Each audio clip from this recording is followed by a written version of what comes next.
Hi friends, welcome back to our channel. మొదటిసారి మన ఛానల్ని విజిట్ చేసినట్లయితే ప్లీజ్ సబ్స్క్రైబ్ చేసుకోండి. పోటీ పరీక్షలకు ప్రిపేర్ అవుతున్న అభ్యర్థులకు ఉపయోగపడే కరెంట్ అఫైర్స్ని డైలీ మన ఛానల్లో అందించడం జరుగుతుందండి. సో నేను మీ నుండి ఎక్స్పెక్ట్ చేసేది ఒక్కటే అండి, ప్లీజ్ సపోర్ట్ చేయండి ఛానల్ని. పోటీ పరీక్షలకు ప్రిపేర్ అవుతున్న ప్రతి ఒక్క అభ్యర్థికి మన ఛానల్ లింక్ని షేర్ చేయండి. మీరు వీడియో చూడడమే కాకుండా వీడియో చూస్తూ నోట్స్ రాసుకునే ప్రయత్నం చేయండి. మనకు ఆ నోట్స్ అనేది రివిజన్ టైంలో చాలా హెల్ప్ఫుల్ అవుతుందండి. అంతా ఓకే చదవడం అంటే మన వల్ల కాదు. నేనైతే మన ఛానల్లో జనవరి నుండి డైలీ కరెంట్ అఫైర్స్ చేయడం జరుగుతుందండి. సో ఇంతకు ముందు వీడియోలు చూడని వారైతే ఇప్పుడు చూసి నోట్స్ రాసుకునే ప్రయత్నం చేయండి. డైలీ నేను అప్డేట్స్ అన్నీ రాస్తానండి. నేను ఎలా అయితే ప్రిపేర్ చేసుకుంటున్నానో మీరు కూడా అలా ప్రిపేర్ చేసుకోండి. సో మనం టాపిక్లోకి వెళ్ళినట్లయితే ఈరోజు చాలా అంశాలు వార్తల్లో ఉన్నాయండి. సో మనం ఒక్కొక్క టాపిక్ను డిస్కస్ చేసుకుందాం. కెనరా బ్యాంక్ ఎగ్జిక్యూటివ్ డైరెక్టర్గా SK Majumdar. Canara bank executive డైరెక్టర్గా ఎస్కే మజుందార్ మార్చి 24, 2025 నియామకం అవ్వడం జరిగిందండి. సో ప్రస్తుతం కెనరా బ్యాంకు ప్రస్తుత సీఈఓ వచ్చేసి కె సత్యనారాయణ రాజు అండి. దీని యొక్క హెడ్ క్వార్టర్స్ వచ్చేసి బెంగళూరులో ఉండడం జరిగింది. దీని యొక్క స్థాపన అంటే కెనరా బ్యాంక్ యొక్క స్థాపన వచ్చేసి 1906 జూలై 1న దీన్ని స్థాపించడం జరిగిందండి. కెనరా బ్యాంక్ స్థాపించింది ఎవరు అంటే శ్రీ అమ్మెంపాల్ సుబ్బారావు పాయ్. ఇట్లా మనం ఏదైనా బ్యాంక్ అని ఎవ్రీ టాపిక్ ఏ టాపిక్ అయినా పర్లేదండి, మనం స్టాటిక్ పాయింట్స్ రాసుకోవడం చాలా ఇంపార్టెంట్ అండి. సో నెక్స్ట్ టాపిక్ వచ్చేసి పార్లమెంట్ సభ్యుల వేతనాలు పెంపు. చాలా ఇంపార్టెంట్ టాపిక్ అండి. పాలిటీ పరంగా అప్డేటెడ్ అన్నీ ఇటువంటి అప్డేట్సే మనకు ఎగ్జామ్ పాయింట్ ఆఫ్ వ్యూలో అడిగే ఛాన్సెస్ చాలా ఎక్కువ ఉంటాయండి. మీరు వీడియో స్కిప్ చేయకుండా ఎండ్ వరకు చూస్తూ నోట్స్ రాసుకునే ప్రయత్నం అయితే చేయండి. త్వరలో జాబ్ క్యాలెండర్ అయితే రాబోతుందో అండి.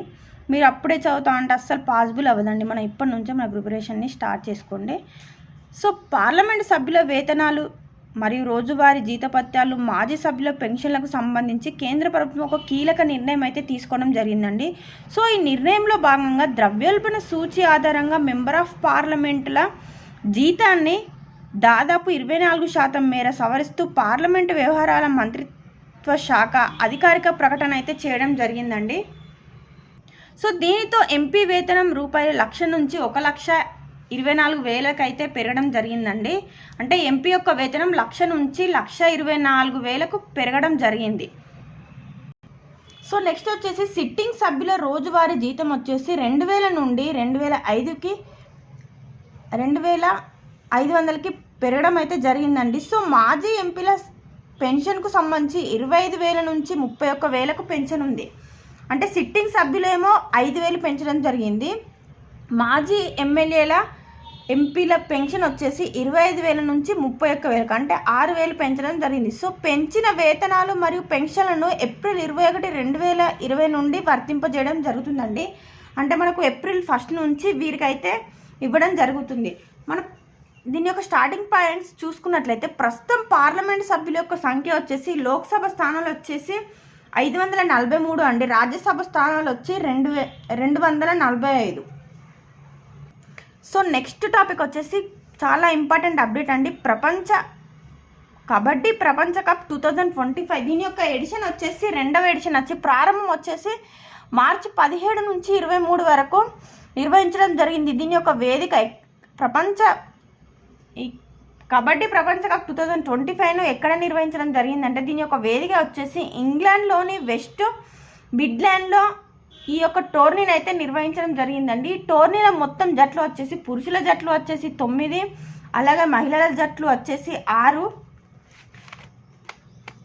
పురుషుల ఫైనల్లో భారత జట్టు వచ్చేసి 44-41 తేడాతో ఇంగ్లాండ్ను ఓడించి విజేతగా నిలవడం అయితే జరిగిందండి. మహిళల ఫైనల్లో భారత జట్టు 57-34 తేడాతో ఇంగ్లాండ్ అయితే ఓడించడం జరిగిందండి. అంటే మనకు పురుషులైనా కానివ్వండి, మహిళలైనా కానివ్వండి, ఏ జట్టు అయినా కూడా ఇంగ్లాండ్పై విజయం సాధించి మొదటి స్థానంలో అయితే నిలవడం జరిగిందండి. చాలా ఇంపార్టెంట్ అప్డేట్, మీరు గుర్తుంచుకునే ప్రయత్నం చేయండి. సో నెక్స్ట్ వన్ వచ్చేసి ఆర్థిక కార్యదర్శిగా అజయ్ సేత్ నియామకం. కేంద్ర ప్రభుత్వ ఆర్థిక కార్యదర్శిగా సీనియర్ IAS అధికారి అయినటువంటి అజయ్ సేత్ గారిని అయితే నియమించడం జరిగిందండి. ఈయన 1987 బ్యాచ్ కర్ణాటక ఐఏఎస్ క్యాడర్కి చెందిన అజయ్ సేత్ ప్రస్తుతం ఆర్థిక వ్యవహారాల విభాగ కార్యదర్శిగా విధులైతే నిర్వహించడం జరుగుతుందండి. ఎకానమీ పరంగా చాలా అప్డేట్ అండి, మీరు గుర్తుంచుకునే ప్రయత్నం చేయండి. నెక్స్ట్ వన్ వచ్చేసి నీతి ఆయోగ్ సభ్యుడిగా రాజీవ్ గౌబా. ఇది కూడా ఎకానమీ పరంగా ఇంపార్టెంట్ అప్డేట్ అండి. నీతి ఆయోగ్ సభ్యుడిగా రాజీవ్ గౌబా గారు అయితే నియామకం అవ్వడం జరిగిందండి. సో కేంద్ర క్యాబినెట్ మాజీ కార్యదర్శి రాజీవ్ గౌబా నీతి ఆయోగ్ పూర్తికాల సభ్యుడిగా నియమితులయ్యాడు. అంటే ఇతను పూర్తికాల సభ్యుడిగా నియమితులయ్యారండి. ఇతను 1982 బ్యాచ్ ఐఏఎస్ జార్ఖండ్ కేడర్కు చెందిన వ్యక్తి. గౌబా కేంద్ర క్యాబినెట్ కార్యదర్శిగా ఆగస్టు 30, 2019 నుంచి ఆగస్టు 30, 2024 వరకు అయితే పదవిలో ఉండడం జరుగుతుందండి. ఈ నీతి ఆయోగ్ యొక్క స్టార్టింగ్ పాయింట్ చూసుకున్నట్లయితే నీతి ఆయోగ్ ఏర్పాటు వచ్చేసి జనవరి 1, 2015 అండి. దీని యొక్క ప్రధాన కార్యాలయం వచ్చేసి న్యూఢిల్లీలో అయితే ఉందండి. దీని యొక్క చైర్మన్ వచ్చేసి భారత ప్రధాని నరేంద్ర మోడీ గారు అండి. వైస్ చైర్మన్ వచ్చేసి సుమన్ బేరీ గారు. చాలా ఇంపార్టెంట్ అప్డేట్ అండి. సో నెక్స్ట్ వన్ వచ్చేసి ప్రపంచంలోనే తొలి 3D printed railway station.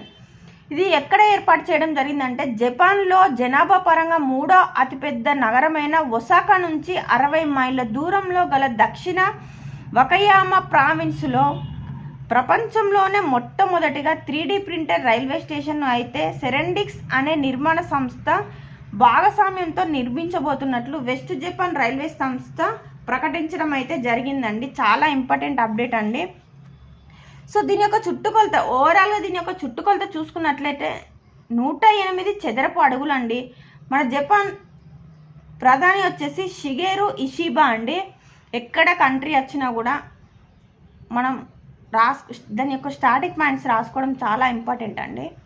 So next one వచ్చేసి ఆసియా రెజ్లింగ్ ఛాంపియన్షిప్లో సునీల్ కుమార్కు కాంస్య పథకం.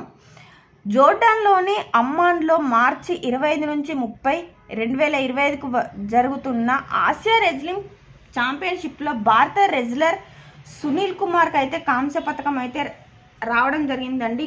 గ్రీకో రోమన్ 87 కేజీల విభాగంలో సునీల్ కుమార్ 5-1 తేడాతో జియాక్జిన్ హాంగ్ చైనాను ఓడించడం అయితే జరిగిందండి. ప్రస్తుత ఆసియా ఛాంపియన్షిప్లో భారత్కు ఇదే తొలి పథకం రావడం అయితే జరిగిందండి. మనకు స్పోర్ట్స్ పరంగా చాలా ఇంపార్టెంట్ అప్డేట్ అండి. సో నెక్స్ట్ వన్ వచ్చేసి భారత వైమానిక దళంలోకి చేరిన కొత్త సాంకేతిక D4. దీని సైన్స్ అండ్ టెక్నాలజీ పరంగా చాలా ఇంపార్టెంట్ అప్డేట్ అండి. డ్రోన్ దాడులను సమర్థవంతంగా ఎదుర్కొనేందుకు భారత వైమానిక దళం యాంటీ డ్రోన్ వ్యవస్థ D4ను ఆవిష్కరించడం అయితే జరిగిందండి. దీని యొక్క ముఖ్య ఉద్దేశం ఏంటంటే దేశ సరిహద్దుల్లోని ప్రధాన ప్రాంతాల్లో దీన్ని మోహరించనుంది. డ్రోన్ గుర్తింపు, అడ్డగింత, నాశనం ఈ 3 లక్షణాలను D4 కలిగి ఉంది. దీనిని DRDO అభివృద్ధి చేయడం అయితే జరిగిందండి. వివిధ సాంకేతిక పరిజ్ఞానం ఏకీకరణలో దీన్ని రూపొందించడం జరుగుతుంది. సో దీని యొక్క స్టాటిక్ పాయింట్స్ అయితే చూసుకున్నట్లయితే DRDO ఏర్పాటు వచ్చేసి 1958లో దీన్ని ఏర్పాటు చేయడం జరిగింది. దీని యొక్క హెడ్ క్వార్టర్స్ వచ్చేసి న్యూఢిల్లీ అండి. ప్రస్తుత చైర్మన్ వచ్చేసి సమీర్ వి కామత్. అంటే మనకు D4 అంటే D4 మీనింగ్ ఏంటి అని కూడా అడిగే ఛాన్స్ ఎక్కువగా ఉందండి. Drone, detect, deter, destroy. Next topic వచ్చేసి ఇంపార్టెంట్ అప్డేట్ అండి. దేశంలోనే తొలి ఫ్రోజన్ జూ అంటే పొడవైన, మొదటి, తొలి ఇట్లాంటివి చాలా ఇంపార్టెంట్ అండి. మీరు మొదటి నియామకం, తొలి మహిళా నియామకం ఇలాంటివి చాలా ఇంపార్టెంట్. మీరు ఇలాంటి వాటి మీద ఎక్కువ ఫోకస్ చేయండి. నెక్స్ట్ వన్ వచ్చేసి దేశంలోని తొలి ఫ్రోజన్ జూ పశ్చిమ బెంగాల్లో డార్జిలింగ్లోని పద్మజానాయుడు హిమాలయన్ జూలాజికల్ పార్క్ మంచు ప్రాంతాలలో ప్రత్యేకంగా కనిపించే రెడ్ పాండా మంచు చిరుతల DNA నమూనాలను -196 డిగ్రీ సెల్సియస్ వద్ద భద్రపరిచే దేశంలోనే మొట్టమొదటి జూగా అయితే నిలవడం జరిగిందండి. అంటే ఇలా అయినా కూడా అడగచ్చండి, తొలి ఫ్రోజన్ జూ ఏ రాష్ట్రంలో ఏర్పాటు చేయడం జరిగింది, లేకపోతే ఏ పార్కులో ఏర్పాటు చేయడం జరిగింది, ఎన్ని డిగ్రీల సెల్సియస్ వద్ద భద్రపరచడం, ఇలా అడిగే ఛాన్స్ ఎక్కువ ఉంటుందండి. ఇది హైదరాబాద్లోని centre for cellular and molecular biology సహకారంతో అయితే ప్రారంభించడం జరిగిందండి. మన తెలంగాణ పరంగా కూడా ఇంపార్టెంట్ అప్డేట్ అండి, ఎందుకంటే హైదరాబాద్ వారి ఆధ్వర్యంలో ఇది నిర్వహించడం జరుగుతుంది. నెక్స్ట్ వన్ వచ్చేసి ఫ్రోజన్ జూ అనేది ఒక రకమైన జన్యు క్రయో బ్యాంక్ అండి. ఇది అంతరించిపోతున్న జంతువుల నుంచి స్పర్మ్ అండ్ గుడ్లు మరియు పిండాలను సేకరించి సురక్షితంగా జన్యు నమూనాలను -196 డిగ్రీల సెల్సియస్ ఉష్ణోగ్రత వద్దనైతే నిల్వ చేస్తారు. ఈ జన్యు నమూనాలను ఉపయోగించి తిరిగి సంతానోత్పత్తి చేసేందుకు ఈ జూ ఉపయోగపడుతుందండి. చాలా ఇంపార్టెంట్ అప్డేట్ అండి మనకు జియోగ్రఫీ పరంగా అయితే. సో దీని యొక్క స్టాటిక్ ప్లాన్ చూసుకున్నట్లయితే పశ్చిమ బెంగాల్ సీఎం వచ్చేసి మమతా బెనర్జీ అండి. పశ్చిమ బెంగాల్ గవర్నర్ వచ్చేసి సివి ఆనంద బోస్. మనకి ఎక్కడ రాష్ట్రం వచ్చినా, ఎక్కడ దేశం వచ్చినా దేశానికి సంబంధించిన అధికారులను, సీఎంలను, గవర్నర్లను, ప్రధానమంత్రులను ఇలా నోట్స్ రాసుకునే ప్రయత్నం చేయండి. Static important. So next one వచ్చేసి సుప్రీంకోర్టు విద్యార్థుల మానసిక ఆరోగ్య సమస్యలను పరిష్కరించడానికి జాతీయ టాస్క్ ఫోర్స్ను అయితే ఏర్పాటు చేయడం జరిగిందండి. సుప్రీంకోర్టు మాజీ న్యాయమూర్తి జస్టిస్ ఎస్ రవీంద్ర భట్ నేతృత్వంలో ఈ టాస్క్ ఫోర్స్ను అయితే ఏర్పాటు చేయడం జరిగిందండి. దీని యొక్క ముఖ్య ఉద్దేశం ఏంటంటే విద్యార్థుల ఆత్మహత్యలకు దారితీసే ప్రధాన కారణాలను గుర్తించి సమ్మిళితమైన మరియు సహాయక విద్యా వాతావరణం సృష్టించడానికి చర్యలను అయితే తీసుకోబోతోందండి. సో భారత్లో